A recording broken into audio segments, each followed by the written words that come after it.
السلام علیکم د سور زونه په خبرونو کې دا خبر خور ګرځي وایرل ګرځي چې اوس په پزماکه باندې یو بل سپوږمۍ هم راښکاره کیږي زمونږ د ځمکې زمونږ د ارت پلانټ ارت یو سپوږمۍ ده کنه نو اوس خبر دا د سور زونه خور ګرځي چې اوس په دویمه سپوږمۍ هم راښکاره کیږي هغه هم د دنیا نه تاویږي د قشنت کې په هغه کې بلاش خلک کنفیوز شوی د کنفیوژن ښکار د زمانه بلا خلک ته پوس کې چې سر دا که دویمه سپوږمۍ راښکاره شو سپوږمۍ دوه شولې مونږ په کې بیا پته څنګه لګو چې کومه اوریجنل ده او کومه پروویژنل ده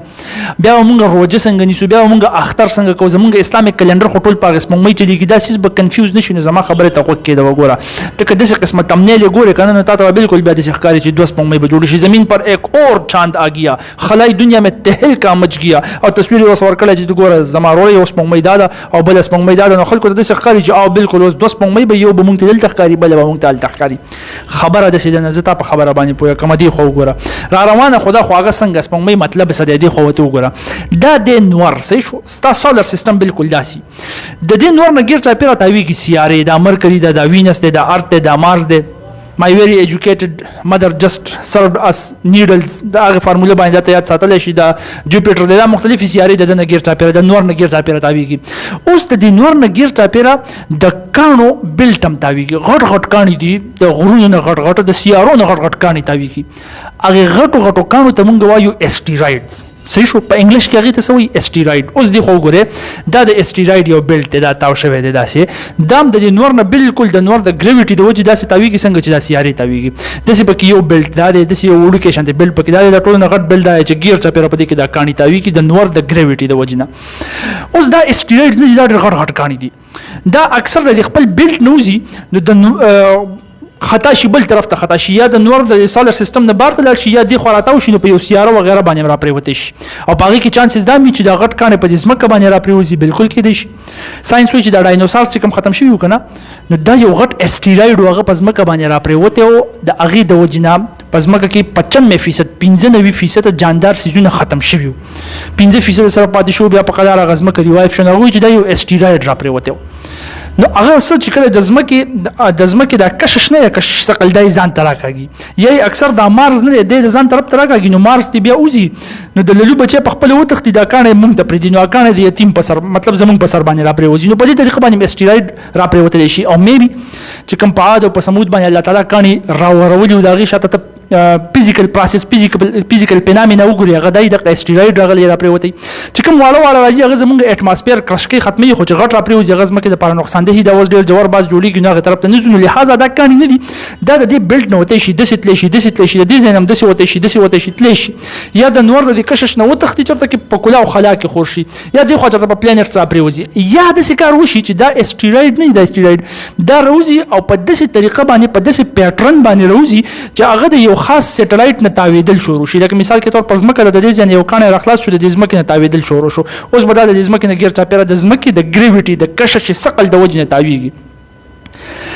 دقه کار کېدل واله دی په نننۍ ورځ د اتوار په ورځ باندې 28 سپتمبر ساینسدانانو ښودلی دی چې دا یو اسټیرایډ دی تقریبا 10 میټره د هغې سایز دی 10 میټر او په داسې ترتیب باندې د دې بیلټ نه راووتو ځمکې طرف ته را روان دی چې دا به د دې ځمکې د ګریویټي د وجې د ځمکې نه اوس تاویږي څه ورځې به تاویږي تقریبا 2 میاشتې چې دا به تاویږي نو دغې ته اوس بلا خبرونو مبرونو والې هغې داسې مالګه مرچکې پې واچي او راپېشي کې مخې ته یې راوړي چې دا وګوره دا خو نوې سپوږمۍ را روانه ده د دې اسټیرایډ نوم دې ساینسدانانو ږدلی 2024 PT5 دا به تقریبا اوس دا د اتوار په ورځ 28 سپتمبر یاد کړی چې د دې نه واله د نومبر انډه پورې تقریبا 53 ورځې به یې 53 ورځې خواوشا به دا د دې ځمکې نه ګیر چاپېره تاویږي بیا به واپس وځي په خبره باندې پوه شو نو اوس په د دې سایز نه دی د دې اسټیرایډ دا سایز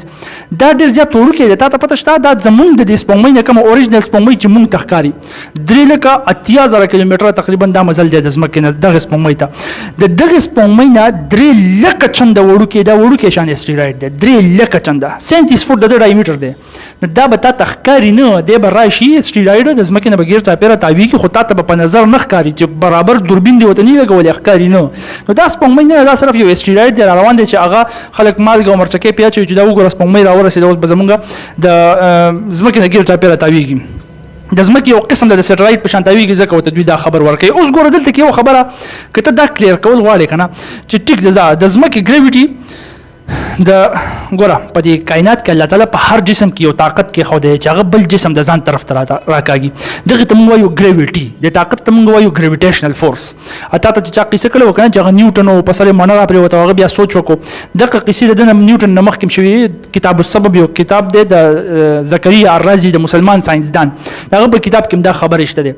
دا ساينسدانان وختن فوختن په دې باندې ریسرچ کړی دي چې د هر جسم کې دا طاقت دی چې بل جسم ځان طرف ته راکاږي دي ته موږ ګریویټي وایو اوس دا ولې د کې د سپیس ټایم ځان له خبره پرته د اوس چې کوم کوانټم ساينس راغلی هغه د ګریویټان په اړه کې ځان له باس کې دا ډېر ډیټیل باز دی هغه ته پکې زنو اې کې لګونته اختلاف شته چې دا اوس د ګریویټان د وجې د سپیس ټایم فیبریک د وجې دا په دې کې اس خود فورس پروت دی څنګه دی چرته به جدا باسو کو خیر خدا طاقت صرف یاد ساتش چشته دی صحیح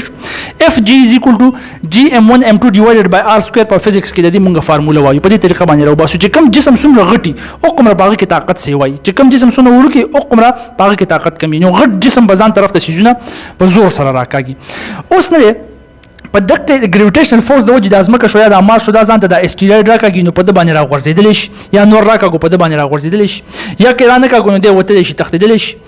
اوس د تاویږي څنګه دې ته وکړه وګوره که ته فرض کړي خو وګوره کنه لکه د ازمکه په تاویدل زه تاسو پوهه کما نو تاسو په ذهن کې به دا خبره په خپل کلیر شي دا نور دی فرض کړه دا نور دی د نور نه غیر چاپیره دا زمونږ د ازمکه نه دا دنیا د زمونږ ازمکه دا د نه غیر چاپیره د قشانته کې تاویږي صحیح شو دا سي تاویږي او د دې ځمکې نه ګیر چاپیره د سپوږمۍ ده دا ته داسې تاویږي نو ایز ا هول د نور نه دغه شانته کې چکر لګي اوس اصل کې دلته کې دوه قوتونه کار فرما دي یو ګریویټیشنل فورس دی دې ته په فزکس کې سنټریپیټل فورس ویل شي چې سنټر طرف ته یو سیز راکاږي د ازمکه دې طرف ته راکاږي دې ته سنټریپیټل فورس دا ګریویټیشنل فورس دلته سنټریپیټل فورس کردار ادا کوي د ازمکه ځان طرف ته راکاږي چې د نور طرف ورځيږي خو ازمکه نور طرف ورځيږي نو ولې ازمکه ډېر په هاي سپیډ کې د خپل ټینجل ویلاسټي د وجې د په هاي سپیډ کې په داسې باندې روانه ده ټیک شو د دې هاي سپیډ د وجې د ازمکه کوشش کوي چې زد د نور د کشش نوزم او بار طرف ته ورځيږم او تختمه دا بار طرف ته د ورځېدل چې په ازمکه کې قوت پیدا کیږي د په فزکس کې سنټریفیوګل فورس وایي نو اوس ګوره یو سیزي بار ته ورځي هغه ته سنټریفیوګل فورس وایي یو سیزي دنه راکاږي هغه ته سنټریپیټل فورس وایي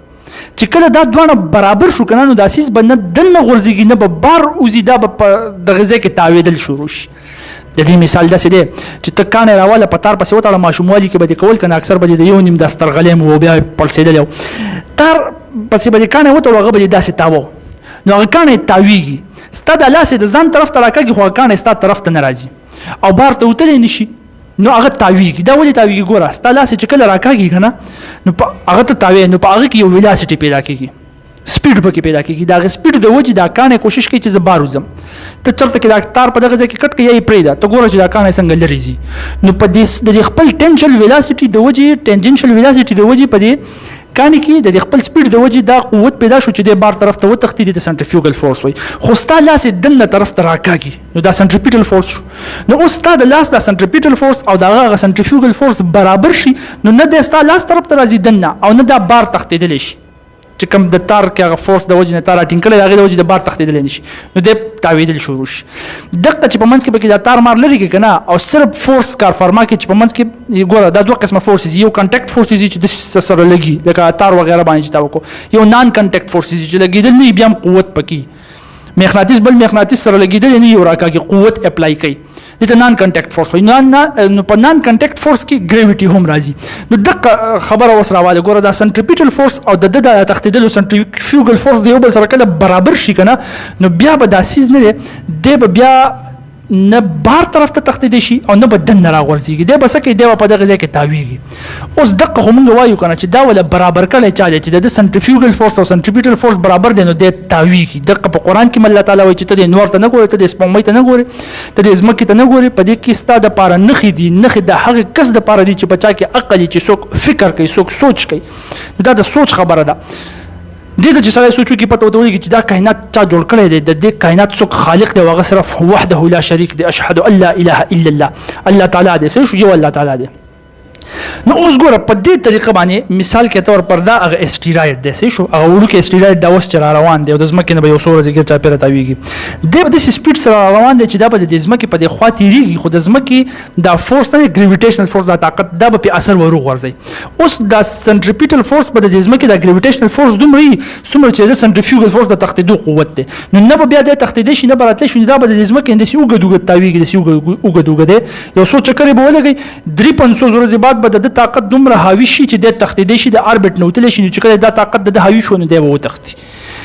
نو په دې وجه باندې دا ځینې ساینسدانان وایي ځینې خلک وایي چې دا خو یو قسم له دویمه سپوږمۍ شو ځکه چې د سټلایټ نه ګیر چاپېره تاویږي او 53 ورځو را روانه ده نو دا به داسې سپوږمۍ نه وي ښه دا کومه سپوږمۍ چې موږ ته ښکاري کلیر به جزاکم الله خیر